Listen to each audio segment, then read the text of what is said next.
and he must be quick. Suddenly, Chung-hyo appears from behind him, and with an awfully creepy expression asks where he was going and to whom he was going to report to. Both Kaiman and Chung-hyo arrive where Jaehwan is, and they are both dragging the people they beat up. Jaehwan congratulates them on a job well done, and Chung-hyo notes that they captured everyone alive, like he told them to. But it was really hard, so he should be thankful. Jaehwan notices that they have additional baggage, and Chung-hyo explains that he found him snooping around the entrance. Siren recognizes him as the timid monarch, a person who has a general-level brigadier of spirit power, but he is despised by others since his skills are nothing to be impressed by. Chung-hyo asks why he ordered them to leave these guys alive, and Jaehwan puts it bluntly. He just needs to make sure that they are dead. He begins cutting up all of their brain links and then butchers them on the spot, all while Reika just watches and thinks that all of this is a nightmare. After the Resurrection Palace appeared, the monarch seemingly obtained immortality. Mortals need to count up the days they have left since their lifespan is limited, but the monarchs who gained immortality because of the fruit need not do so. So they have forgotten even the concept of death at this point. However, Reika feels that soon, he will die by this person's hands. He has refounded his fear of death after all of this time. He begs Jaehwan to spare him, as he had no intention to fight. But Siren thinks it wouldn't be wise to leave him alive. Jaehwan decided to leave him be, as he needs a witness, and also the location of the fruits. Reiken immediately points to them, as they are above them in a vault. The vault is called Reverse, a vault made by a mayor who was a renowned artisan. He only knows that it generates passwords infinitely, so it would be hard to unlock it without the help of the Resurrection Palace Master, who he just killed. However, things might have been different if there was a renowned artisan mayor who had exceptional skills among them. Without much choice, Jaehwan prepares to thrust the vault, but Chung-hyo tells him to control his strength, while Kaiman laments not having a mayor that's a renowned artisan among them. Seeing that these idiots are not getting what she's trying to point out, Siren just unlocks the vault, and it slowly begins opening, bathing everyone in a golden light. Kaiman is the most shocked by this, as these fruits are what the Abyss expedition departed for in the first place. He is hit with a wave of emotion as he remembers his mentor and what he learned from him, which is irreplaceable. After so much time, finally they have it in their hands. They grab all of the remaining fruits, which are very little in number, and Chung-hyo speculates that they must have used tons of them up until now. But with only these, they will not be able to share it amongst the people of Gorgon, not to mention the entire Chaos region. Kaiman looks at the fruit with a sad expression, and Jaehwan notices. He tells him that it's okay for him to have it. Truly, he is the most qualified to get back his life. It is time for him to make his own choice, which he will not be shamed for no matter what. Kaiman thinks that it's been too long, and it has been a long fight where they all went through too many tough times. He can still remember the souls that have sacrificed themselves in order to even have a chance at the fruits and the indignity the living have gone through. This should be the reward for all of those very tough times. However, he rejects this reward and crushes the fruit with his very hand. The others are naturally shocked by his decision, except Jaehwan. They ask what he's doing, and Jaehwan asks him why he destroyed the fruit like this. Kaiman explains that he did it only because there are 10 fruits left. The moment he held this thing, he realized that these fruits will become the seed of conflict, and they will begin fighting each other for the hope that at least 10 people will be sent back to life. If that were to happen, chaos will never be saved. Jaehwan smiles, as this was an incredibly tough decision to make. Kaiman asks Jaehwan what they are going to do with the other fruits, as they still have some left. Jaehwan, just like Kaiman, destroys the fruit under his boot, with Chung-hyo joking that everyone would die of shock if they saw that. Jaehwan believed that Kaiman would do this from the start, because he is like this. He would choose to despair alone, while longing for the true salvation that everyone deserves. Jaehwan asks if he will regret his decision, but Kaiman notes that is unlikely to happen. Suddenly a portal appears above Kaiman, and he is struck with deadly force that sends him into the ground. This was done by the Major General Storm Monarch Kanael, a 10th stage adapter.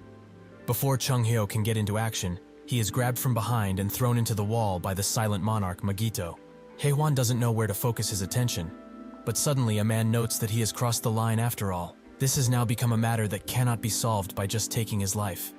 Raika recognizes this man. It's Samyong Garam. Even among the major generals, he is considered a monster because of his strength, so he must hide now to not get dragged into his sights. Garam tells Kanale and Magito to charge, which they instantly do, while Jaehwan tells Siren to drag the injured away.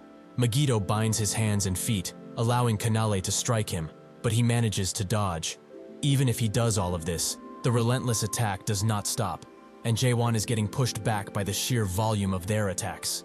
Seeing a clear opportunity, Kanale uses his abilities to push Jaehwan into the wall, which makes both of his attackers think that he is just a weakling that dreamed too much, an insect. With that, they both charge in to finish him off, but with a newfound confidence, Jaehwan looks at them with his glistening golden eyes. Back when Jaehwan destroyed Manticore, Chunghyo told him that his abilities are truly amazing, and this ability shouldn't be called a strong thrust, but a world thrust. However, he personally thought that he should avoid overusing such powerful attacks. He explained that the Awakened can use their spirit power without any sort of restriction, but in exchange for that, they will consume an amount of mental power. If he were to use such a messy and huge technique constantly, he would be sure to collapse. Jaehwan thinks otherwise now, as the guys he's fighting are at the same level as he was when he got to Chaos, so he needs to get rid of them now, while they are still underestimating his strength. He breaks out of his restraints and puts his feet firmly on the ground to prepare for the attack he is about to unleash. His sword starts glowing an electric red, and it opens its gaping mouth as it shows the true reality of this world. With a loud scream, Jaehwan unleashes 5 consecutive world thrusts, all stacked into one, which instantly takes out the attackers that were toying with him earlier. Garam watches all of this with eager eyes, and Siren barely manages to get out of the attack range. After all is said and done, Garmin notes that he did not believe he could exert so much power just with his physical force. What a truly incredible individual. Truly, it has been too long since he found someone worth fighting, like him. Many moons ago, there was a mayor that searched for the monarchs of the 12 regions. All of the monarchs he had met previously rejected his request, but this did not make him give up. The last region he visited was the 9th one, where he met Garam and asked him to join the Abyss expedition. He tried to plead with him, explaining that this world's value of existence and exaltation of life is not normal in the slightest, and that he should remember the suffering mixed with anger that he felt when he was weak.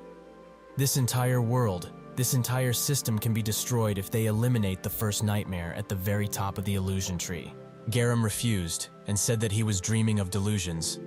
This must have been why pitch darkness did not wish to meet him. He should already know that the almighty land is a place that is reserved only for the strong. So if he wishes to change that, he should show him what he's truly capable of. What followed was a battle that lasted 3 days and nights. But on the 3rd day, Garam finally acknowledged the mayor's pure strength. Back then, Garam thought that if the mayor is this strong without using any magic, then he is the only one qualified to talk about the illusion tree. After their fight, the mayor ran around various places, including Chaos, and gathered enough people to head for the Abyss to change the world. However, after the monarchs stole the fruits from them, the mayor seemingly disappeared and nothing had changed at all. Jaehwan is the one to attack first, and Garam notes that he does indeed have powerful attacks. However, that is not enough to be considered powerful. He puts his hand forward and blocks the attack with ease, while saying that he has all of the cards he needs in his hand, but he cannot use them, as he does not have the right class. At this level, he is no different than a squire raising a sword for the first time. Does he not agree? In that second, Garam closes the distance between them, and before Jaehwan can react, he punches him so hard he is sent flying at very high speeds into the nearby wall. Garam tells him to stand up, as he knows he's not done yet. Jaehwan does just that, and the same fiery confidence burns in him once again. Garam notes that if he dares to speak of the illusion tree, he should first show how truly strong he is. Jaehwan thinks that this guy is stronger than the 2 weapons combined, but he's not using a special technique, it seems. So even if he tries to read him with question, the amount of experience he has gathered is too stacked up. Still, he is too strong. But why is that? Can simple experience truly be this strong? He charges in once again with a much powerful attack, but Garam is not impressed and hopes that this rather weak attack isn't the only thing he has left. However, Jaehwan changes his footing, skillfully dashes towards Garam's back, and uses a world thrust to potentially finish him up. Garam notes that he's relying only on cheap tricks and also changes his footing, allowing him to challenge his world thrust with a very similar punch attack. Jaehwan is shocked to see that this attack is on the level of world thrust, but he doesn't have time to think about much else. as Garam charges in and hits him with precise accuracy. He gently lands on the ground and explains that spirit power cannot work on him at all. In the end, the spirit power that he is using is something that the system cannot supply him with. But awakened like him are trying to destroy this system's world with it. Because of this foolish mistake, they do not know that this world is someone else's unique world. While being held up, Jaehwan thinks that if it's true, Garam's power is more natural than spirit power. The world itself, perhaps even the root of power. This guy is the system's world. His eyes open wide, and he begins activating his own reality. Moon Eye. But Garam isn't impressed in the slightest, as this is a non-fundamental technique and a unique world without the original creation, which is no different than petty sorcery. Garam kicks Jaehwan into the ground and then punts him across the room once again. If he's being honest, he is rather disappointed as the awakening he knows of is not this weak. He unleashes another attack on him which Jaehwan tries to defend himself from. But even with his sword held between him and the attack, his hands begin to burn from the power, and his flesh starts to peel away. He manages to clear the attack away, but he knows that this is not good, as the momentum of Moon Eyes is not doing anything right now. Garam has had enough of playing around, as he has met a potentially worthy enemy, but he is not excited in the slightest. He should hurry up and open the beginning of this world. He should show him his world. Jaehwan thinks that Genesis was the 8th door of rewards in the 8 gates of hell. In that room, Mullark left behind the reward called the Record of the Abyss, and a story of the stage of awakening. Following the rules of awakening, the keywords can change, but the awakening itself is almost always composed of 6 stages, created this way in order to destroy the existing world. The first stage is doubt, the second is understanding, and the third is self-surrendering. These 3 stages are a part of the first half, named Fallen World. After they are completed, stages are needed to create a new world. The last 3 stages are a part of Genesis, the latter half. Jaehwan felt that the next stage of awakening was happening to him, but he did not understand what Genesis truly meant. Garam thinks that he is truly pathetic. Does he really have difficulty with using his own world? He is not the patient type, so he will need to forcibly open it and check it himself if he wants to have any sort of fun. He aims an attack directly at where Siren is hiding with Chunghyo and Kaiman, which Jaehwan notices. He rushes to help them, which makes Garam smile with his bare teeth. Jaehwan thinks that this life is everything to these people, as he can revive any time. But to them, this world is the only world that they have and know. Siren notices that he is standing right in front of the attack, but she cannot do anything to help him, so he takes the full brunt of it. The dust slowly begins to clear away, and Siren is surprised to see Jaehwan still standing. This occurrence has made him understand something important. The only world he knew was growing up with his parents, going to school and making friends, crying, laughing, being sad or devastated. All of these countless and precious memories. The him from back then could never question the world he was in. He existed only because he did not question the world, and the world system was created through absolute certainty. That means the thing he needs to start Genesis is true conviction in his own world. Belief is a strong conviction that is sometimes forgotten, and in order for a world to be born, it means that it needs overpowering belief, something which he cannot hope to do alone. Not only the him from the present, but the him from his past memories needs to yearn for a new world. Garam charges in with another punch, as he is tired of waiting, but Jaehwan doesn't pay it any mind, as he begins pleading with his past self. Some say that the world he wants is fake, and it's only a method for him to escape reality. There is no reason for them to help him with this. Jaehwan knows that he cannot convince every him there is, so if they are not going to help him and only drag him down, they should get lost, as he doesn't need them anymore. Jaehwan and Garam continue their fight, with Garam putting Jaehwan in his place by beating him again and again, something which seems to begin boring him. He notices that Jaehwan is not moving and asks if he's really exhausted after only this. His past self appears and asks if he's really planning to die in a place like this. As if he dies, they are all going to. They have all come so far. Did he truly forget what they went through? He should not make a fool of himself and run away. Hasn't he been met with enough despair already?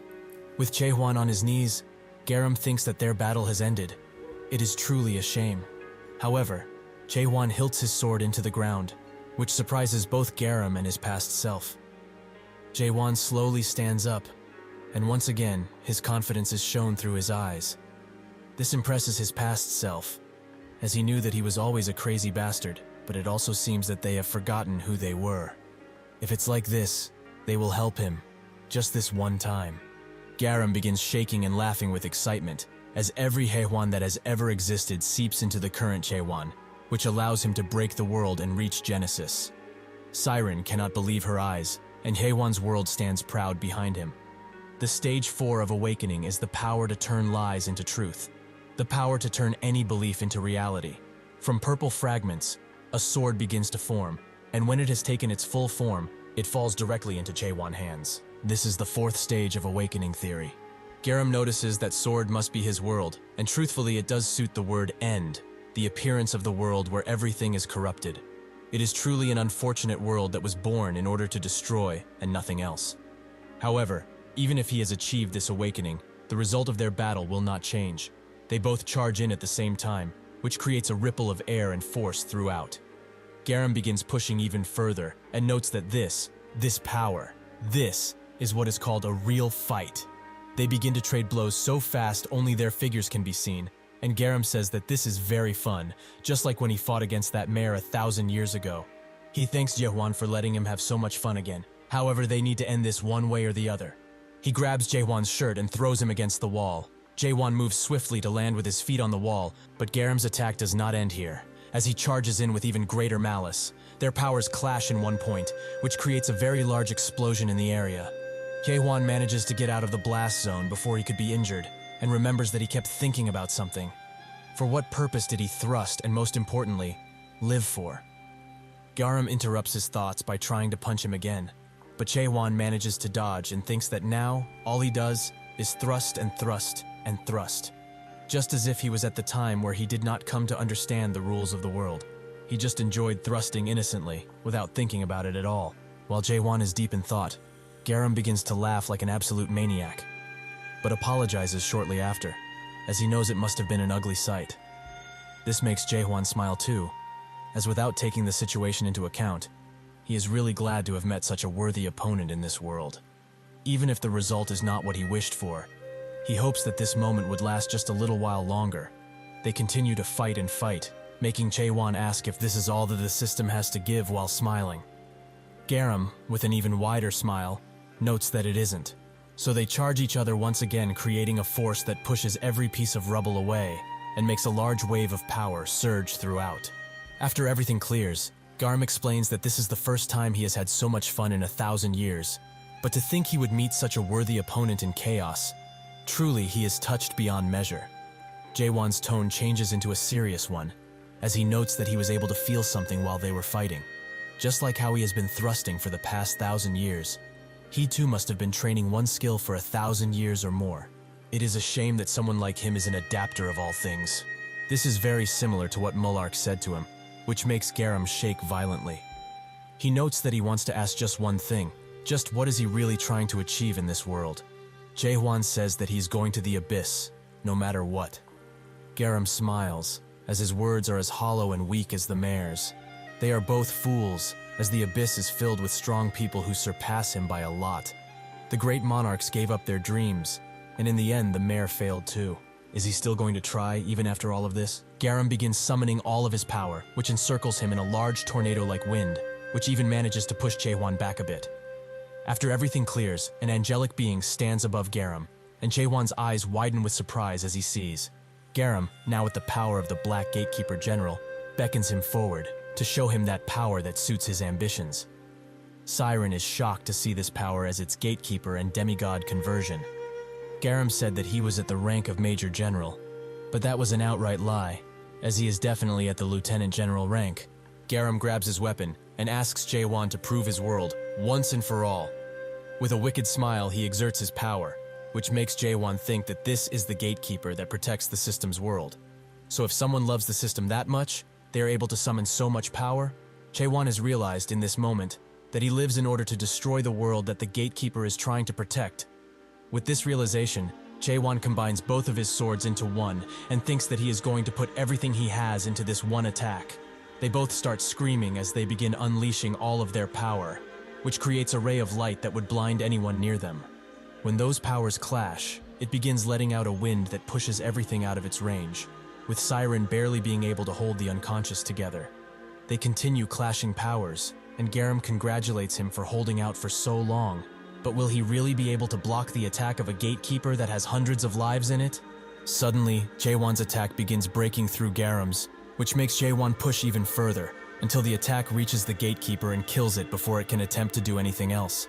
Garam is very surprised to see that the gatekeeper was destroyed. But suddenly, Jaehwan beckons him to look.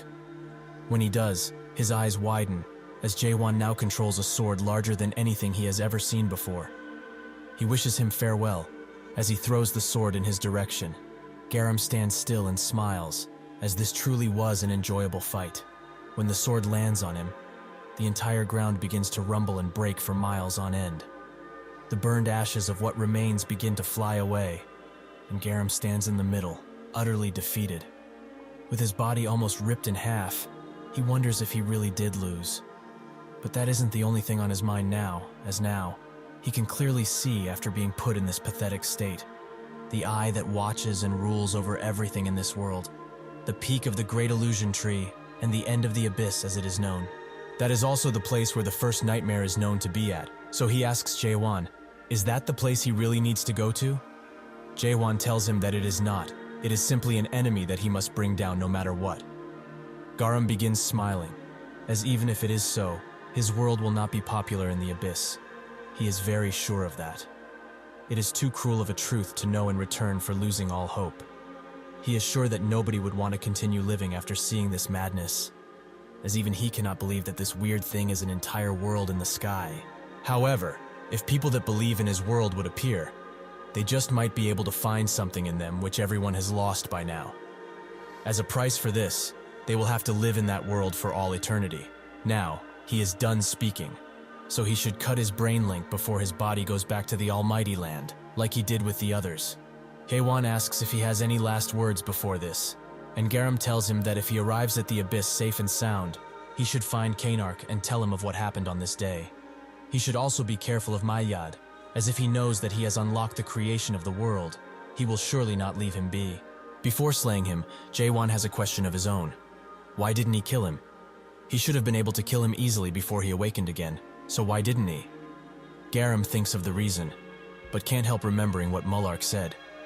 He wanted to become a support that helped others climb the illusion tree, as this world that lacks value of existence and nobility of life is not a normal one. This world still has time left to change, if they destroy the first nightmare that stands proud at the top of the mighty illusion tree. However, Garam thinks that this world cannot change, but these last words of the mayor lingered in his mind for too long. Is this the only answer to the world, or is this his own answer? Garam notes that he was just repaying his debt to Mullark in a way. It has been a long fight, and he has become tired, so he should end his misery already. Jaehwan obliges. 917 years and 244 days after Mullark's Abyss expedition failed, Chaos has finally been freed of the Resurrection Palace and its tyrants. After the party gets back to Gorgon, the people celebrate with a drink, as they deserve it. Jaehwan goes to Jegal, who is still somehow alive, even after taking such a strong attack. He explains that he wouldn't die that easily, since he is one of the 10 clan members. Jaehwan smiles, and Jegal notes that he heard the news about him defeating Garam. He was one of the few monarchs that were incredible in all aspects. Jaehwan asks if he knows about him, and Jegal says that anyone from his clan would know about him, because his clan, the Samyung clan, is the one who pushed the Jegal clan out of the Almighty Land and took their place as one of the 5 great clans. It became famous for raising the best strategist in all of the Almighty Land. Since he has messed with one of their clan members, the Samyung clan will definitely be getting involved. They will not just let this go easily. Jaehwan tells him to not worry, as they won't be able to cross over in the first place. Jegal asks if he really obtained the narrow gate, and Jaehwan confirms it. So that's why there's a high chance they will not be coming to Chaos for the time being, since they need the gate to come to Chaos in a living state. Jegal still feels worried about it, but Jaehwan knows. However, if there is someone who is willing to risk their lives to come here, then that person will surely be worth fighting. With that, he leaves, letting Jegal think that this guy is the same as always, truly an unfathomable person. Jaehwan goes back to his office and thinks that it has been a long time since he has arrived in Gorgon, and so many things have happened since then. Somehow, He also managed to become the fortress master, and he really had some busy days where he did nothing, as others did paperwork for him. Suddenly, Chung-hyo and Kaiman rush into his office, drunk as all hell. Chung-hyo notes that he's here to have a drink with him, since Kaiman begged him to. But Kaiman says that it's the opposite. Chung-hyo thinks that he's insulting him by saying he doesn't remember, but that's when he remembers he is right. After this, they get into a scuffle about age, which doesn't seem to reach a consensus, but it makes Jaehwan smile. He thinks that it's about time he leaves this place, but he cannot lie. He has grown attached to this place somewhat. Later, while the wind is blowing gently and rain falls over chaos, Jaehwan looks outside of the window while standing in his office. But Carlton, who was also there, asks if he was listening all of this time. Jaehwan apologizes for his ignorance and asks where they stopped. Carlton explains that they were discussing the Tower of Nightmares, Carpe Diem. Jaehwan asks what they were talking about specifically, which makes Carlton think that he wasn't listening in the slightest. So he re-explains that the time magnification of the tower is just too high. The people who go inside to challenge the tower seem to be offing themselves more and more. Jaehwan looks down and thinks that it's entirely possible, as the magnification of time is already 100 times on the first floor. Time that is too concentrated in one place would damage one's soul, since it's not that easy to endure hundreds of years like that. However, awakening is not the sort of power that can be achieved without putting this much effort in it. Jaehwan orders Carlton to make Michael tweak the magnification a bit, and also explains that it's not possible to awaken only because they slash or thrust tons of times, so he should make sure that information also gets to everyone. After obtaining the system that the grooms awakened for them quite routinely, he should remove those that don't want to awaken from continued training. Awakening isn't the only way for them to survive, as adaptation is also viable and less risky. Carlton, with a saddened expression, asks if he truly believes his own words. Jaehwan says that everyone has different modes of thinking. It's natural, so awakening for others might not be the salvation they seek. Adapting would probably be better for them if they want to find their lives back. Jaehwan notices the worry inside of Carlton's eyes, and he asks if something has happened. He explains that, as he probably already knows, he has broken through the third stage of awakening not long ago. However, he has not seen even a sliver of his unique world yet. Jaehwan is surprised by this, as it shouldn't be possible at all. Sure, its form could be entirely different based on the user's capacity, but all awakened that have reached the third stage, self-surrender, will obtain their unique world no matter what. While thinking about what it could be, he remembers what Garam said to him, that the spirit power that they use is a resource that is allowed by the system. However, the awakened are trying to destroy the system and its world. Because of that, they just don't understand that this is someone else's unique world. Jaehwan tells him to not worry too much, as maybe his unique world is this system. Carlton asks if that's really possible, and Jaehwan confirms that it is, as even if he's experienced, he can't hope to know everything about awakening just yet. With this information, Carlton asks, if his unique world really is the system that he hopes to destroy, will they have to fight one day? Jaehwan smiles and says that might be entirely possible, if he wants to protect this world, that is. Carlton is surprised by his answer, but then smiles and notes that he really is thinking of destroying this world, isn't he? Suddenly, the mood around the room changes, and Carlton suddenly slams the table, as he asks Jaehwan to bring him along on the next expedition too. Jaehwan lets out a long and tired sigh, as he is not the first person to ask him for this, and he definitely won't be the last. Carlton explains that based on Gorgon Special Laws Article 3 Section 14, all inspection gate captains have a duty to protect the fortress master no matter what. Jaehwan explains that unfortunately for him, he is not the Northern Inspection Gate captain anymore. Additionally, he will no longer be the fortress master by then, as 1 week from now, he will be leaving this fortress. This information comes as a surprise to Carlton, who explains that if he is not here, Gorgon will definitely fall into its original state. Actually, the whole chaos might just go up in flames.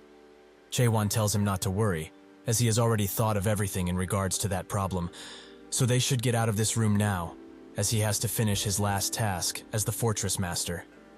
The rain continues to pour down even harder, and everyone gathers at the old meeting room, which is broken down and without a roof. Yurin offers Jaehwan a cloak, but he refuses it, as this much is fine. Slowly, he walks on the podium and thanks everyone for coming all the way here. They have done their utmost in order to protect Gorgon. They have done all they can. From now on, For those who have offered their souls to protect Gorgon and all of the innocent people that have unfortunately died, they will hold the soul farewell procession for 3 days. Jaehwan begins reciting the names of those who have fallen in order to protect Gorgon. Isaac Kendall, Rachel Veldor, Kashim Hill. The spectators notice that there is something quite big behind the Fortress Master, so they start wondering what it is. Jaehwan congratulates all of them once again for fighting, but as they all know, their fight is not completely over just yet. He reveals what has been standing behind him, the narrow gate, as he says that the war is just beginning. Naturally, everyone is shocked to see the narrow gate here, and they plead with Jaehwan to destroy it, since that thing has brought them only pain. Jaehwan notes that they should be surprised by this, as there is something else he has to show them. From behind the spectators, Siren appears with the timid monarch Rika. Indeed, this surprises everyone more than they were surprised by the reveal of the narrow gate. Siren puts him in front of Jaehwan, who slowly reaches for his sword while looking at Rika with a deadly expression. The timid monarch knows what's coming and tells Jaehwan to kill him as swiftly as possible if he wants to. But they will not be able to get out of this without punishment. Pitch darkness will not forgive them, no matter how much they plead. Jaehwan tells him to shut up, while he strikes both of his hands, which removes them from his arms. The realization of what happened slowly falls on Rika, and he begins screaming at the top of his lungs while the pain begins. Jaehwan explains that he will not slay him here, as he wants him to return to the almighty land and tell this to his dear master. If he wants a war, he can come find him at any point in time, as he will be waiting for him at the very top of the illusion tree. Later, after the rain is cleared and everything is done, Siren follows Jaehwan and begins screaming at him for doing what he did. For someone who wants to quit his position as Fortress Master tomorrow, just what was he thinking when doing that? Does he really intend to fight the Monarch of Pitch Darkness? If he really wanted to destroy the narrow gate, he should have done it quietly. Just what is he trying to get by sending Rika back? Now they will most definitely attack them. Jaehwan tells her to stop making such a ruckus. Even if they are coming, they will send someone who is at least Lieutenant General. Because they are at war with themselves, they cannot send someone of superior rank, like a supreme monarch. Siren believes that he has really gone insane. What makes him think that they will send only one Lieutenant General? Now that the silent monarch is dead, 2 or 3 will definitely come at least. Additionally, if people of the 5 great clans also arrive, this whole thing will blow out of proportion. Jaehwan explains that is exactly what he wants, because it's only after he defeats so many enemies that the whole situation will change completely. Siren just keeps silent, as she cannot say anything else. Jaehwan, seeing that she has fallen silent, asks if she's here only to ask him questions, or is she interested in the affairs of chaos too? That reminds her of what he promised to tell her. More specifically, what he obtained in the 8 gates of hell. Jaehwan tells her everything, which takes her by surprise, as this is not something that Mulark Armelt would have left behind. Jaehwan confirms that it is indeed a memory of his, but she just doesn't want to listen. So he captures her attention by saying a specific sentence. A cold winter, the egg Mulark picked up. The winter of the illusion tree, that is in the 6th region. At the very base of it, in fact. In that dangerous land, where a vicious ice storm would occur naturally. An egg that was shining with brilliance was waiting for Mulark. At the time, he was nervous to touch it, as it was the first time he picked up an egg like this. He could never forget that moment, though. The sprouting of an existence that is born by eating dreams and dreaming once again. The little life that peeked out of its weak shell. The moment he saw the face of the child that awake from within the shell, he had realized that his godmother's words were true. A child that was just born is the loveliest creature in the entire world. Siren physically recoils after Jaehwan pulls so close to her and asks what he's talking about. Jaehwan notes that this should be enough proof for her, which makes Siren mad, as he shouldn't speak of others' memories like they are his. He says that based on this, the mares seem to be born from an egg, but what's the winter base of the illusion tree? Siren explains that it's the northern base of the illusion tree in the almighty land, and all mares are born from the dreams of the illusion tree. That aside, did he really not leave anything special for her? Like some parting words, or an item, nothing?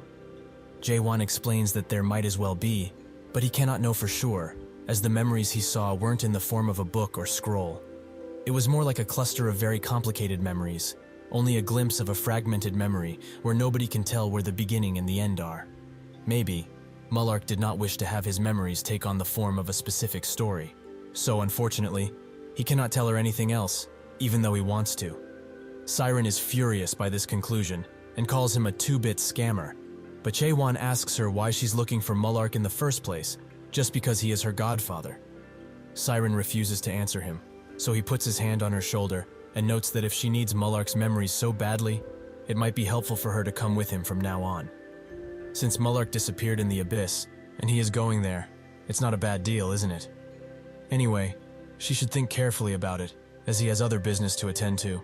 Siren is very furious at him, as this is probably what he was aiming for all of this time. But the memories thing gives her a grand idea.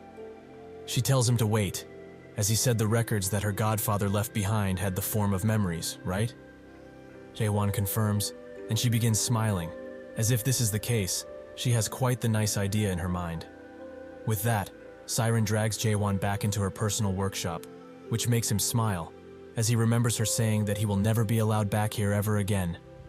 Siren tells him to shut up, but he refuses, and says that he remembers very well how she told him about how they are intruding on her personal life. Having had enough of this talk, Siren pushes her keyboard buttons even faster and pulls out the device they need. The ceiling slowly opens, and out of it comes a cat-like thing with a very ghastly appearance, which even Jaehwan is quite spooked by. Siren stands next to it and explains that this thing will help them with their squeeze. Jaehwan asks what she means by squeeze, and she notes that this thing links with one's soul and forcefully squeezes out the memories of the target. Usually this squeeze is something that mares do when they have lost spiritual sense. Since it is an action that allows a person to condense their overall emotion, they will again experience those memories and enlightenments, which is very useful for a mare, as that will give them tons of ideas. This is the first time she is attempting something like this, so she isn't sure, but other mares note that the experience of squeeze is something that causes over-the-top ecstasy. Jaehwan kind of understands the gist of it. She wants to see the memories of her godfather by using squeeze, right? Jaehwan lies down in the machine and the restraints close. Siren begins smiling from ear to ear, as she really wants to see if Jaehwan will remain relaxed after the squeezing starts. She didn't lie about the ecstasy he will feel, but he will also feel immense pain, but that will only be on his part, as she will feel none of it. Siren begins the procedure, but feels more pain than him, which goes to show just how much mental fortitude Jaehwan has. Eventually, she manages to break through it and arrives in his memory space, which she is surprised by, as it is quite large, with tons of memories floating around. However, is this really natural? Can a human have so many memories? Back when he broke through the 8 gates of hell, she knew that he wasn't just any ordinary guy, but this is beyond what she can handle by herself. Suddenly, she gets scraped by one of the memories, which leaves a yellow residue on her. She thinks that it's better to be careful from now on, as if she slips up further, she will become trapped in his consciousness. All she needs is the memories of her godfather anyways. With that, she begins exploring, but the amount of memories keep increasing as she goes deeper. Eventually, she is almost cornered by the memories, but she chooses to not give up so easily, so she activates her abilities and breaks through the memories with very fast speed. She continues to run through them like it's nothing, until eventually, she arrives at the memory she wanted to see. There, she sees her godfather and the memories they share. She remembers how kind he was with her, and how he always took her hand. Even though this is only a fleeting memory, she tries to grab his hand, as she has looked for him all of this time. It has been 900 years since he left, but she promises to find him, no matter what happens. She will see him again. After being swallowed by the memory, Siren slowly wakes up. But the place she wakes up at is not known to her. It is extremely alien. Seeing that she is in a foreign land, she decides to change her appearance. But now that she's walking through the street, she remembers what this place is called. Earth. The 294th world. Earth is a location that mares visit often by riding the roots of the illusion tree. Thanks to the efforts of the predecessor mares to protect Earth, it has remained hidden from the rules for quite a while. It seems that Siren has fallen into the uncanny, which was formed within Earth as its base. She knows about uncanny because Mullark has explained to her previously that within an existence, there exists a subconscious that is called uncanny. It is made from the hometown of the target, and all illusions of the world are made with uncanny as the base. He warned her that if she were ever to fall into uncanny, there's only one way to get out. She would need to find the only conscious being in that place, the guide. But where would that guide even be? She doesn't even know the layout of this place yet. Suddenly, a child swings past her at high speeds, and a few cops follow after him with their batons ready. Siren seems to recognize something about that kid, but she doesn't know what. The cops manage to corner the kid, and they tell him to just give it up, as children like him are nothing but trouble to responsible adults. Before they can strike him, Siren screams at them, asking what they are trying to do to a kid. The other policeman tells her to stand back, as it is dangerous around these parts, since this bastard has refused to become a grown-up. Refusing such a thing is a grave offense that is punishable by law, so it's only natural for them to go after him like this. Siren is shocked to hear such words. How is existing as a child illegal? Was there ever a law like this on Earth? The policeman noticed that there is something off about this certain citizen, as the way she talks is pretty weird, and her clothes do not seem to be from here. They would pass that up as cosplaying, but just to be sure, they ask her for her identification card while walking closer, which makes them notice that she also has horns on her head. This is a grave mistake, as Mullark has also warned her about this. When into uncanny, one must not do anything that makes them stand out. That place is a world that rejects the uncanny, so if she were to show an appearance that is different from what the world is used to, nobody truly knows what will happen to her next, but everyone knows that it's not good. Seeing no real way of getting out of this situation, Siren chooses to attack them with magic. She begins casting a large fireball, which shocks the policeman, but unfortunately for her, the magic dissipates as soon as she tries to unleash it. It seems that in this world, magic is not permissible. Suddenly, an alarm starts blaring out, and the once normal soldiers begin contorting into something evil. As their face rearranges itself, the alarm warns everyone that alien substances have been discovered in the world, so they should proceed with eliminating them as soon as possible. The now ghoulish policemen charge Siren, but she cannot do anything to defend herself at this point, so she is grabbed and almost killed by them. But the child jumps in to save her. He hits one of them with a pipe, which kills him instantly, and somehow manages to cut the head of the other with the pipe. Seeing this, Siren's suspicions have been confirmed. The only consciousness within this place is supposed to be the reflection of the ego's mental age, so that kid is most definitely the guide of uncanny. She begins following him and says that he sure walks around fearlessly around this place. The guide explains that it's only natural, as this is what must be done in order to survive. So can she survive out here? She is confident that she can, so he tells her to continue following, as he knows a spot. While she does that, she starts remembering where she knows those eyes and face that resemble a bull. This must have been Jaehwan when he was young, but the guide is the reflection of the ego's mental age, so this means that Jaehwan has the mind of a child. The guide explains that she must have been swept in here due to the canals of memories. There are memory fragments that would lose their way and fall into this place from time to time, but it's the first time that a living being like her has been in here. Siren looks at him with a puzzled look, which makes him ask why. She asks why he has been living here, as she is sure that he is constantly chased by police, right? But why are the people in this world trying to kill a child who refuses to conform in the first place? The guide explains that it's because everyone is an adult, and they don't like anything that doesn't meet their expectations. That said, he also had a question. What kind of person is outside him? Siren thinks that it's only natural that he's curious. But how would she go about describing that guy? Now that she thinks about it, she doesn't know much of anything about him. So what answer will please this child? She explains that he is quite similar to her, meaning that he is a child, through and through. This seems to make the guide happy, but now it's time to send her out. He pulls something out of her hair that came with her to this world. It is called a memory fragment, which makes Siren wonder why it even got stuck to her. But maybe it was when she was being attacked by memories. Siren asks, even if he wants to send her and the fragment back, does he even know how to do that? The guide says that he can, because that is what he does around here. He returns memories that have lost their way to their original spots. She is surprised by this, but it kind of fits with their names, as they really are guides. The guide notes that if this fragment is read, the memory must be a very important and urgent one. Siren asks if they really are categorized like this, and the guide explains that the shards come in white, green, blue, and red colors. So if he does not return this shard to its original place very soon, the outside him will be in heaps of trouble, as this is very important. Siren starts thinking about it, an important and urgent memory in this situation, where the monarchs of the 12 regions are knocking at their gates. She asks if she can send them both back right now, but the guide says it's impossible, as he can only send her and the memory back if the passageway is fully open. Normally that would not be a problem, but unfortunately, he doesn't know when it will open up. He says that since it's late now, they should rest in the underpass and move around tomorrow, when the sun rises once again. Siren asks if he lives here alone, which he confirms, so she then asks how he will know the passageway will open if he is not there to confirm it. The guide explains that once it opens, Wi-Fi signals will start to go haywire and become unstable. Once that happens, he will use this device to capture the highest signal. Siren asks if the only thing they can do in this situation is wait, which the guide confirms, but they should wake up early tomorrow morning and head to the convenience store for now, since there are tons of tasty things they need to provision, or rather steal.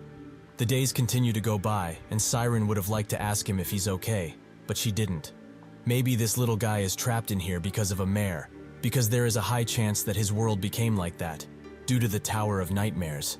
The experiences he suffered through the wounds he garnered, and the nature of Jaehwan, who refused to bend a knee despite having gone through more suffering than any other human. All of these created this world. A week passes since Siren has been in this place, but there has been no signal. Even other shards of memory haven't fallen in here, as he would have gone to retrieve them personally. Siren asks if he's not scared of the cops following him like last time, but the guide explains that it doesn't happen often. He was just really unlucky. Siren then asks if all he does is just return memories, but the guide notes that he also looks at memories, as not all of them are returned, because he doesn't want to. Siren wonders if it's really okay to hold on to a memory like that, but the guide notes that it's a white memory, so it shouldn't be hurtful, right? He tells her to look carefully, as the memory will be replayed once he touches it like this. Suddenly, a film roll begins coming out of the stone, and it begins transporting them into the memory. This particular memory is from Jaehwan's early days, when his mother read him a book. Siren knows of this book. It's called The Little Prince, a book that is a famous must-read among the mares. Jaehwan's mother gently read him the story, as she cradled him in her arms. The book is a story about a little prince seeing the entire world with his own eyes. He is telling the adults who count numbers all day and say that they are doing important things, that what's important cannot be seen by human eyes. It is a truly beautiful story of the prince, who trusts the power of imagination and treasures his innocence fully. However, in the end, the little prince dies. Maybe that is an ending that needs to occur, as he needs to die in order for the story to become so beautiful, because the only things that can remain innocent are those that die early. Jaehwan was sad at the time, as what would happen to the world that the little prince left from?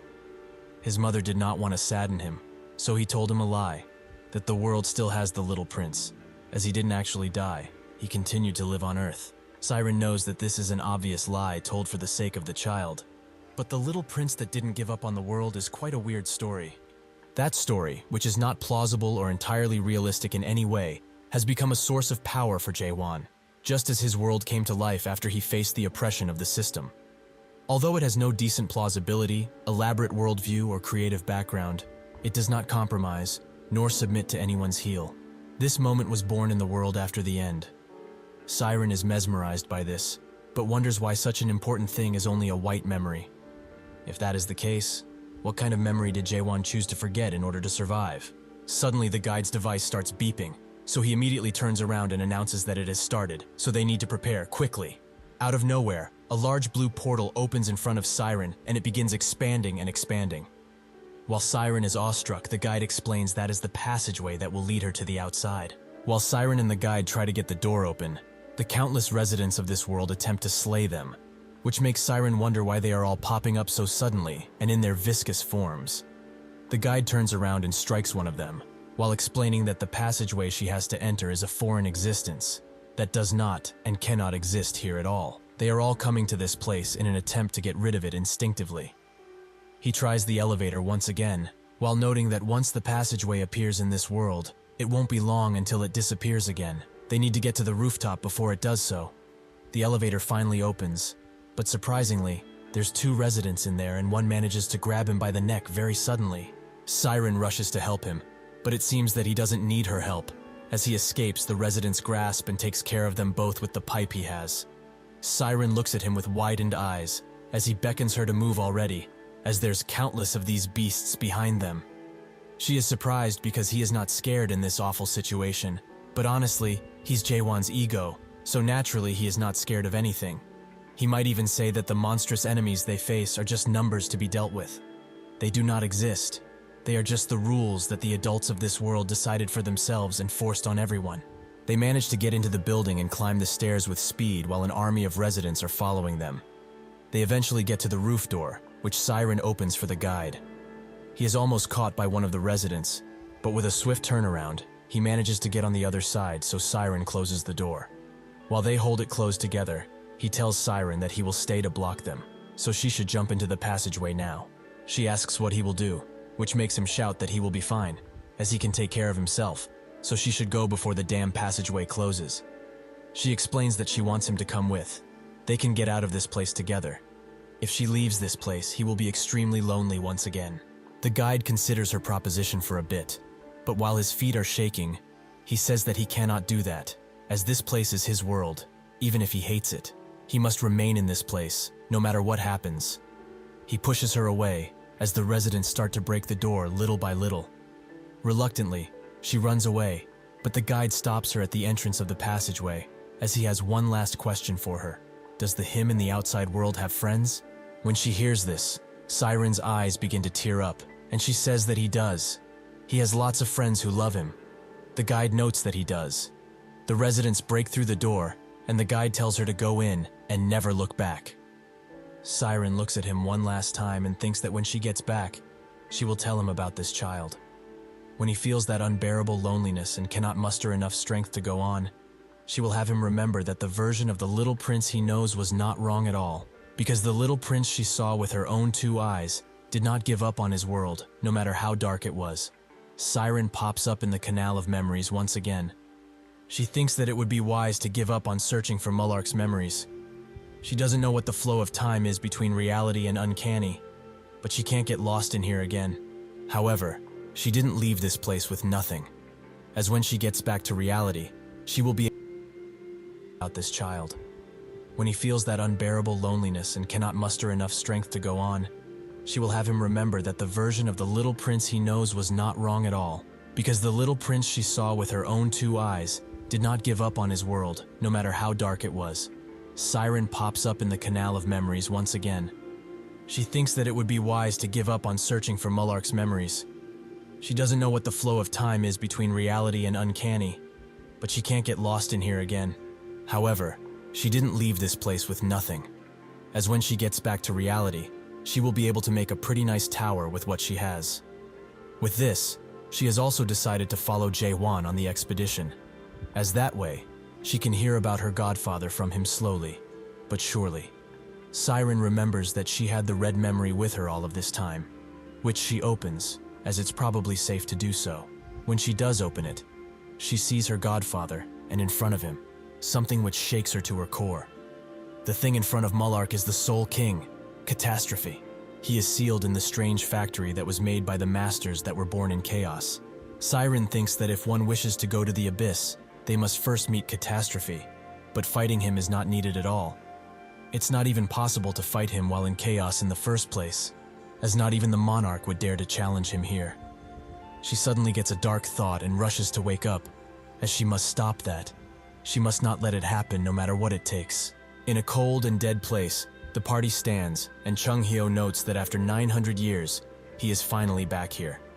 Kaiman can't believe his eyes either, and Jaehwan notes that they have made it to the last gate that leads to the abyss, which he saw in Mullark's records of his expedition, the strange factory. Yurhan asks Jaehwan if he's going in right away, whilst addressing him as the fortress master. Jaehwan told him countless times that he is no longer the fortress master, and he's saying this just in case they don't know, but they shouldn't expect him to take care of everyone here. Yurhan knows full well that he gave up that title, but to him, he is still the fortress master. This causes Jaehwan to smile a bit. Even though he told them tons of times that not everyone can go into the abyss if they come along on this journey, there are still about 3,000 people that followed him. They will all mostly stay behind. But since the abyss expedition is a dream that everyone in chaos has, these people wouldn't listen to his pleadings, even if he tried to stop them from coming. He also had to bring Siren with him, which is giving him a headache, as even though she is quite dumb because she charged into a squeeze with reckless abandon and hasn't awakened yet, she is very useful, so he can't leave her. Suddenly, the hangar door opens up mysteriously, and out of the hangar come tons of horned beasts, ready to attack the party relentlessly. Jaehwan knew that they wouldn't just let them in with no fuss, and the beasts charge in at once. Kamen puts his right hand on his sword and tells everyone to prepare for combat. In the 9th region, at the ancient palace of pitch darkness, Reika is shivering while bowing down to his greatness. He thinks that although his sour suffered damage when that bastard cut off his hand, he was able to return to his body that was in the almighty land without any sorts of injuries. But now he's scared of the man in front of him, as who knows what this guy will do to him for returning back alive. While protected by the ice monarch Vargas and the white-haired monarch Masaha, the man notes that he always knew that Garam would be gone one day, as it was in his nature to challenge the strong. But what did his last moments look like? Was he happy? Reika says that he was, and the man is happy to hear that. But the 5 dragon brothers that are all at the level of a major general are dead. Additionally, the 17th major general, Kanael, the 12th major general, Magito, and the 1st major general, his own flesh and blood, the hidden scent, Monarch Samyung Garam, has died. Reika feels his heart pounding harder and harder as he feels the huge amount of pressure placed on him. He would like to know how he, a mere brigadier general, has managed to survive such an event. Reika immediately tries to make up an excuse, but the man tells him to raise his head when he's talking. Reika now feels the full brunt of his pressure, and it is true that the man who defeated them was powerful. But compared to the man in front of him, he is several times weaker. He can feel it only by this pressure. This man is the true ruler and monarch, the Black Shadow strategist, Sam Young-hoon. He explains that a few days ago, he took on a journey to the root, simply because he wanted to get out of this rather sickening land. He went with expectations, since that world was hidden by the mares, and sure enough it lived up to its name. He brought something quite precious from back there. If he's interested, they should go and see it together. Reika immediately says that it would be an honor, while wondering if this guy is trying to say that he won't blame him for what happened. However, he shouldn't be blamed in the first place for what occurred, as he couldn't do anything in the first place. Who would have known that a damn product would be that strong? They arrive at the item he has brought, and Hoon asks if it's truly not amazing. Reika, like the suck-up he is, notes that he truly has great tastes. He has never seen such a painting before. What skills? All of this, while thinking that he really doesn't seem to have a keen eye for art. Hoon explains that the reason this artwork is truly outstanding isn't because it is a painting. It's about the contents of the painting. Does he know what it is? Reika asks if it is a teacup that is used to drink tea. Hoon notes that it is an item that is like a teacup, but not quite. Is he able to read what's written at the bottom of this artwork?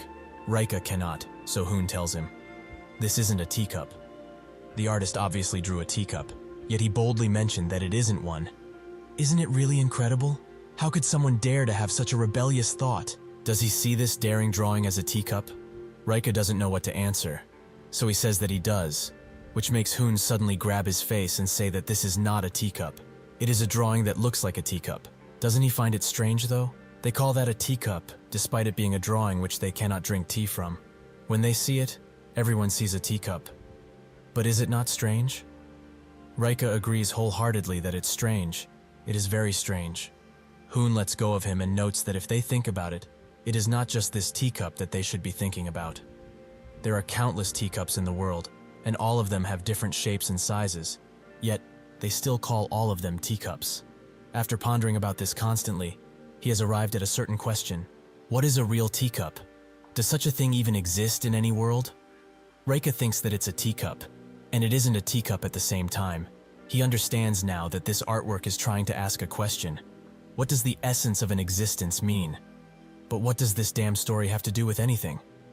Hoon says that it's truly a great piece of art, with a thought that would be hard for an adapter who has lived in the system to come up with at all. He asks Reika if he knows the true value of the artwork now that he has explained it, which Reika confirms. He has been deeply touched by this piece of artwork. Since he has listened to this explanation, Hoon feels it's his turn to give him an answer. When he looked at this drawing, he also came to think about a monarch, and what this title means. Reika notes that a monarch is the most noble, dignified, and important existence in this entire land. Hoon notes that those are some great words, but what does that all lead to? Are those adjectives referring to the ice monarch who is just standing there? Or could it be referring to the white-haired monarch that is also just standing there? If not any of them, could he be referring to him? Rika confirms that he is, but Hoon says that what he just described is not a monarch. If this is the case, what can he be described as? He was not able to destroy a single escaped product and dared to come back alone after losing his precious comrades. Could someone as dirty and lowly as him be referred to as a monarch? Eventually, a knife is bloodied, and a pool of blood gathers at the base of the stairs. The ice monarch gives Hoon a towel to clean himself, who asks if he likes this drawing, as he has now become quite fond of it. He would like to call it, "This is not a monarch." He smiles and asks where their targets are. The ice monarch explains that by now, they should have reached the strange factory.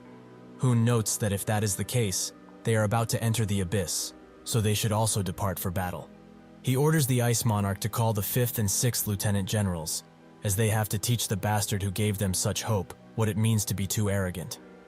Hoon walks through his collections of earthly items, as he has become quite fond of that planet and its strange gadgets, but his most precious souvenir out of all of them is the reason he went to Earth this time around.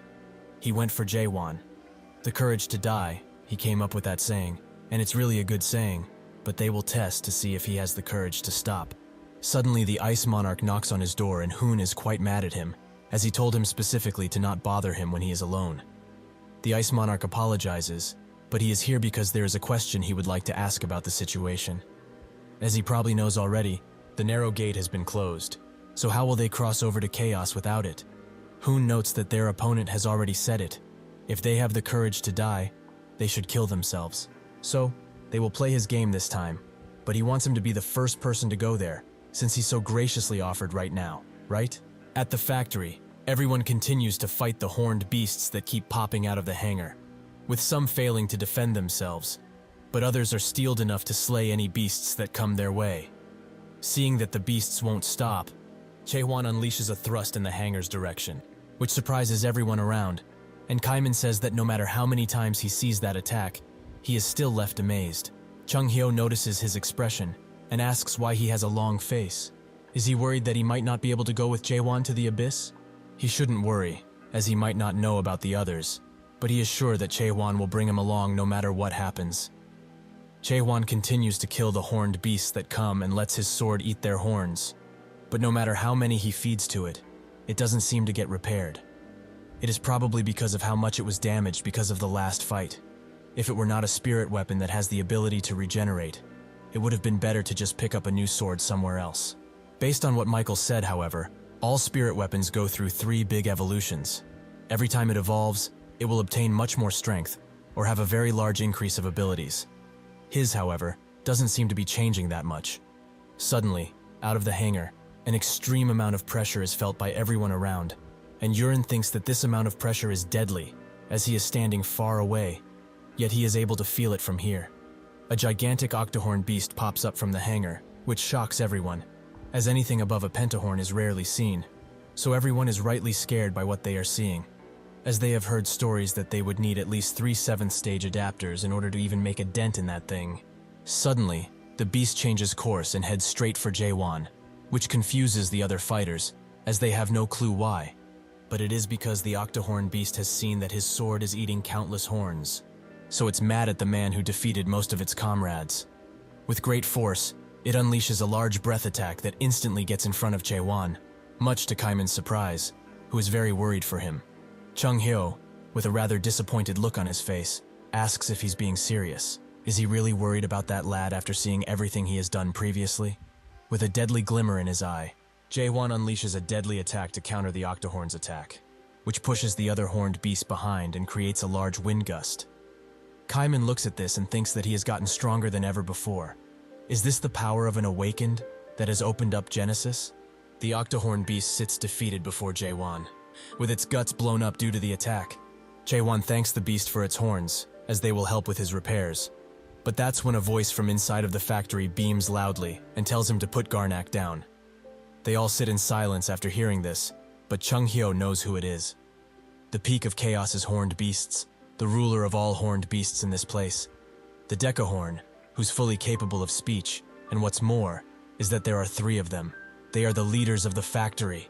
Jaehwan's sword starts shaking with excitement as he sees them, and Jaehwan smiles, as their horns will suffice for what he needs to do. Edsak says that he has heard that people were trying to go into the abyss recently, but he did not expect him to be among those people. Joniak only spouts out a couple of words, and Ias notes that he is still human, so he should be pretty easy to deal with even if he is powerful. Jaehwan looks closely at them and thinks that although they are weaker than Garam, they are beyond the level of the storm and silent monarchs. If they attack all at once, they might cause him a little trouble, but nah, he'd win. Chunghyo tells him to hold on a bit, as there is no real reason to fight these things. Although he also does not like them, the factory leaders are not to be considered their enemies. Ias recognizes Chunghyo, as he has been around here previously, but she cannot believe that he is willing to go back up there after what he went through. Edska tells her to not be too rude to them, as these people are welcomed guests of the great factory leader. He beckons Jaehwan forth, as the great factory leader is patiently waiting for him. When they get inside, Carlton notes that everything in this place is impressive. To think that the horned beasts would be created in such a surgical way. Chunghyo thinks that it's a relief they were also able to go inside, as Jaehwan wanted them to, or else he would have stabbed them. Joniak gets in front of Jaehwan and introduces himself while also asking for his name, in a rather crude way as he is not capable of normal speech. He explains that the Garnak is a precious product that can only be created once every 10 years. They are really hard to make. Jaehwan notes that that's why there are so few octohorns in the wild, but Joniak tells him that it's also because the dead demon warriors attacked them, and they suffered big losses as a result.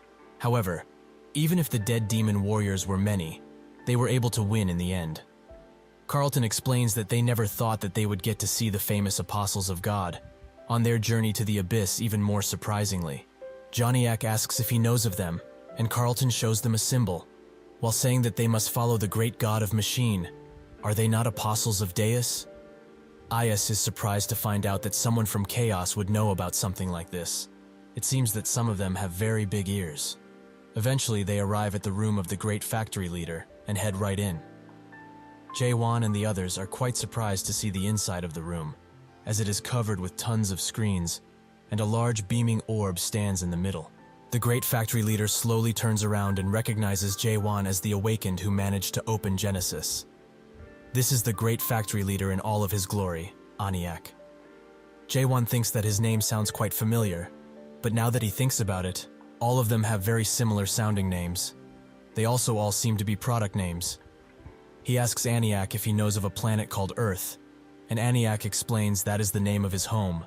People around these parts like to call it World 294. But why is he asking such a question all of a sudden? Jaehwan notes that it's because they all have names that are similar to machine names. Aniak says that they have been told to be creations of a god from a world of change. It's possible that the world of change they speak of might be his original home. Jaehwan asks what he means by God, which tells Aniak that he is not aware of the abyss, so he tells him simply, if the controllers of the almighty land are the monarchs, those who control the abyss are the gods, so to speak. The abyss is the land that those gods fight for control of. That is everything he needs to know for now. Carlton finds all of this very interesting, and Chunghyo asks if those gods in the abyss play the same role as the monarchs do in the almighty land. Aniak explains that their roles are rather similar, but they are very different from the monarchs they know. Most monarchs are adapters of the system, but gods and adapters are quite different. Jaehwan notes that in his world, gods are considered almighty beings. Can the same be said about the gods in the abyss? Aniak says that the gods in there are not all-knowing nor almighty. In some cases, it might even be possible to become a similar being to them. However, as a creation of God, he does not have the means to perfectly describe what a god truly is. At the very least, though, he can tell him what kind of beings are the gods. That being, someone like him. He is a god. Jaehwan asks how that is, and Aniak explains that he is an awakened who opened up Genesis. Those who do so and become truly awakened, embodying their unique worlds, are on part with the gods of the abyss, and in certain ways, they are beyond them. Unlike those gods, he does not need a representative. None of the awakened do. All of the gods in the abyss require one, as they cannot do anything on their own, so by providing those representatives and followers with their world, they are able to exist through them. The more followers a single god has, the more powerful they shall become. On the other hand, gods who have little followers are unable to reach their full potential, no matter how much they try. Jaehwan thinks that it's like one of the internet platforms from his original world, where people would grow channels by making people subscribe to them. I wish this platform existed in our world too. I would have loved for sure to make videos and post them on it. Aniak notes that in reality, it's rare that human souls like his are able to reach true godhood. Jaehwan asks why that is, and Aniak explains that most gods are created by greater beings, by gathering karma and evolving them into physical forms. They build karma through complete control. It's similar to a form of volunteer points, if that makes it easier to understand. Greater beings that have built enough karma can become independent, once they get permission from Big Brother, of course. Those who are able to obtain their own worlds and become independent can be called gods. Jaehwan thinks about this Big Brother, as it's a being that even the gods need permission from. Even from this rather rough story, he can tell that it's important, but nothing comes to mind when he thinks about it. Why is an important story like this not recorded within the records of the abyss he got from Mullark? Jaehwan asks who this Big Brother figure is, and Carlton explains that from what he knows, it's the name of the organization that guards the system. Chung Heo also confirming that is what he knows too. Aniak notes that he is sure they think that way, as that's what Big Brother would seem to be to humans like them. Jaehwan asks if it's wrong, but Aniak would rather not talk about him directly. All he can say is that Big Brother is a god above gods and the guardian of the system. That is all he is. Joniak moves into the conversation too, noting that Big Brother is a scary dude, and if they don't hide themselves well, their bolts will be seen. Edsak socks him in the head and tells him to stop talking about nonsense, with Aniak also agreeing that he is a rascal in many ways. Jaehwan asks if this Big Brother killed their god, and Aniak notes that he is surprising in tons of ways. Indeed, they lost their god to Big Brother. That is why they have been exiled from the Abyss and forced to come here. Jaehwan remembers more information from the Abyss records. When Mullark came to this place, Aniak told him that they lost their god, but the power they have can still be useful, as they were able to make a contract with Big Brother. It was truly frustrating, however, as he didn't allow them to even make the Titan warrior, Deus Ex Machina. That is when he asked Mullark for help, as they wanted him to find the Titan warrior for them. Jaehwan does not know any of the details, but he understands the situation now, although roughly. Even if these guys lost their god, they were left in charge of this place, because Big Brother still found a use for them. Suddenly, Aniak announces that he has only one reason for calling him to this place. Jaehwan asks what that would be, and Aniak asks him to give up on going to the Abyss, forever. Chung Heo notes that it's not for him to decide, seeing that they have nothing to do with it, which makes Es say that he has quite the arrogant tone for such a lowly human. Aniak calms her down and says that it is true, they have no right to tell them that, but the being that can decide will not allow them to go there. Jaehwan asks if the Soul King is trying to stop them, and Aniak confirms that he is right. The Soul King has become rather angry with him, which makes Jaehwan ask if it's because he killed the Megadead previously. Aniak confirms it once again. The Megadead he killed previously, Magritte is one of the servants of the Soul King, whom he cherishes quite a lot. Jaehwan wants to summarize the situation and does just that. Firstly, the Soul King is the only being that can open the Abyss entrance. Secondly, he is angry like a child because he killed his servant, right? Thirdly, since the Soul King is now sulking because he lost one of his favorite toys, he won't open the Abyss gate for them. Did he summarize everything correctly? Aniak says that the analogies he used are rather offensive, but all in all his summary was on point. Jaehwan asks him to open the gate if that's the case, but Aniak asks if he really doesn't understand the situation right now. Jaehwan says that he understands it perfectly, but he will settle everything in person with the Soul King, so he should open up the gate already. Aniak says that he cannot open the gate, even if he commands it like that. Seeing that it has come to this, Jaehwan puts his hand on his sword and says that he left him no choice. Es also gets ready for battle, while noting that they should have just done this from the beginning. Both Kaiman and Chung Heo prepare themselves, and Aniak also becomes hostile, as Jaehwan leaves him no choice. Suddenly, Jaehwan only says Deus Ex Machina, which surprises Aniak. If he opens the gate for them, they will find their Titan warrior, that they lost in the Abyss previously. Aniak asks how he even managed to know about the Titan warrior, but Jaehwan brushes him off, as he doesn't need to tell him about the details if he knows the important bits. Now that he has promised this, will he finally open the gate for them? Aniak sits in silence for a good second, but eventually makes his finger into a key, which makes Jaehwan smile. They walk through the gate together, and Aniak notes that in the end, he somehow managed to make it this far. He has never met a human like him ever before, something which Jaehwan hears pretty often. Aniak asks if he can really talk it out with the Soul King, but Jaehwan notes that nobody will know unless they try. Aniak truly hopes that they can do that, and also says that he noticed he had the stigma of Deus, but he did not use it. Jaehwan raises his left hand and asks if he's talking about this tattoo, which Aniak confirms is the present that they gave to humans. Originally, they gave it to the humans along with a horned beast with 7 horns as their guardian. He does not know if the horned beast was destroyed when the stigma transferred to him, as he does not see it anymore, nor can he feel it. Well, it is what it is. But from now on, when he uses that stigma, horned beasts will not dare to attack him. Additionally, if he meets any apostles that are hiding in the abyss, he will be able to kick off things on friendly terms because of the stigma. Jaehwan will keep that in the back of his head, and eventually they arrive at a narrow bridge, where Aniak says that he must travel alone from this point. Jaehwan thanks him for the guidance, and says that he will be back as soon as possible. Aniak tells him to not forget. He must return in 1 hour, at most. If he does not arrive back to them by then, they will have to close the gate forcefully, no matter what the results.